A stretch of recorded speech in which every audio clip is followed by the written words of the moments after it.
Hey warriors, I have a fun one for you today. The intro to this great book, How to Live a Good Life. And it just really spoke to me because I had been this person that he says he wrote the book for. And if you were this person, pick up the book. Because even though I've had some great gains and become a better version of myself since about 10 years ago when he perfectly describes me, there are still tweaks and everyday lessons that I can do to help me get better. So let me share this in case it rings true with you and you'd like to experience this book. Okay, he says, who is this book for? I wrote this book with one person in mind, but soon discovered that she was, in fact, the face, the heart, the soul, and the stifled yearning of millions. From the outside looking in, she had so many reasons to be grateful. A confident woman in her middle years, she was building a career, had plenty of friends and shared interests, and put on a great show of health. She knew she was, in so many ways, blessed, but that did little to quell the undercurrent of yearning and her growing sense of stifled potential. Her deeper reality, like that of so many of us, told a different story. She had given up so much in the name of being an adult and a partner, a source of unflagging, always-on strength and wisdom, kindness and understanding, security and surrender. She was everything to everyone at all times, except herself.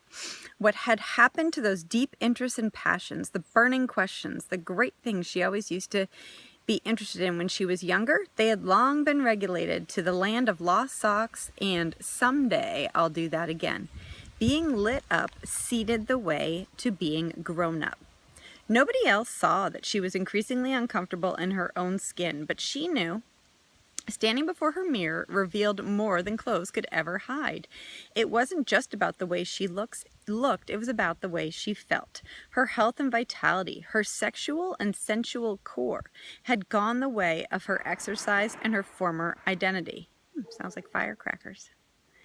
Her friends, numerous as they were, drifted somewhere out there, wrapped in their own versions of sweet oblivion. Sure, there was the occasional "let's do lunch" text, but without fail it would linger unanswered in the digital ether. She had her people, but having them and being with them were two different things.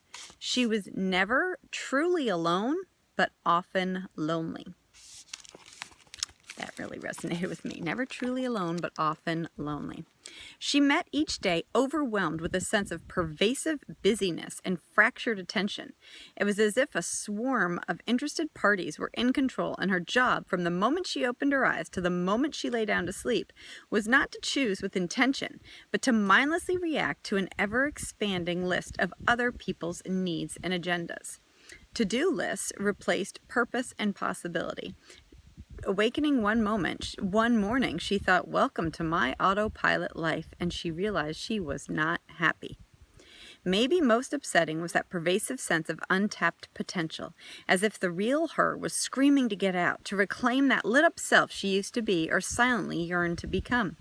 She'd give anything to close the gap between the life she knew she was capable of living and the life that she met every morning. And she was gut-tired of answering busy and fine and surviving whenever anyone answered, "How are you?" She was desperate to be in a place where she could look up when asked and with a radiant smile reply, "So damn good." She had flatlined on nearly every level. It was as if she was living in that classic lyric from Pink Floyd. She'd become comfortably numb. For years, she didn't want to own it. But she had nothing extraordinary good in her life. She knew this. With so much real suffering in the world, she had just written off her state of disillusionment, disconnection, and malaise as a first world problem, because it was more about elevation than survival. And who was she to complain? Who was she to want more? Framing it this way not only made her feel greedy for wanting more, but gave her seemingly rational justification for her inaction.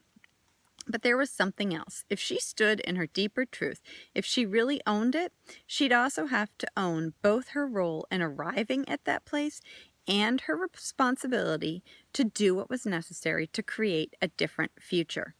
And that terrified her, because she had no idea how to bridge the gap between where she was and where she so desperately wanted to become. Until she finally hit her breaking point. And he goes on to say that he wrote this book for her. But then I'm guessing if you've read this far, there's a good chance she is you, even if you're a guy or you just graduated from college.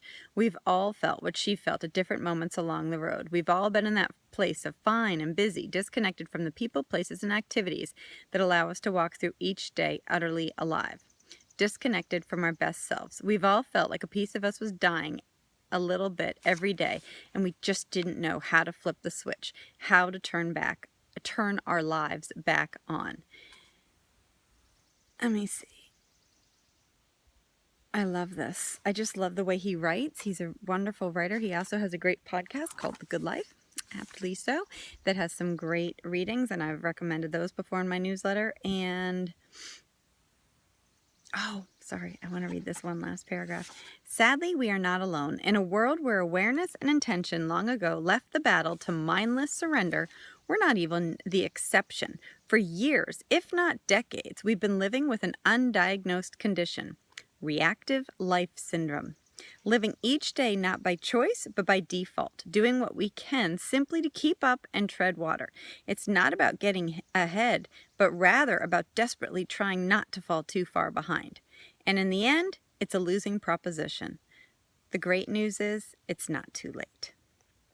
All right, so that was all I'll read for today, but be sure to sign up for this YouTube channel because I will be adding some, I have other books on here that I've read from, and I just like to sort of share little tidbits.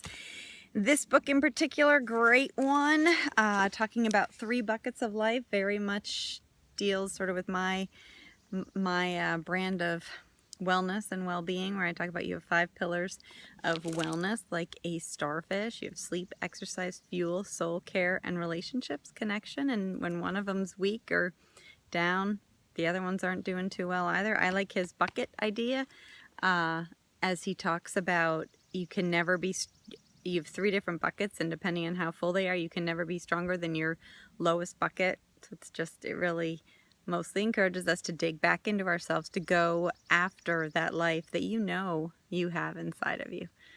So read my blog or watch my blog this week. I talk about how taking action and doing what creates stress in us is that we know what we need to do, but we don't do it. It's not a problem of information. We know what we need to do to have the healthier body. We know what we need to do to have the better relationship. We know what we need to do to feel more connected with our kids or get ahead in our job, but we just don't do it. And that's where the disconnect comes up. So go get 'em, warriors. Bye.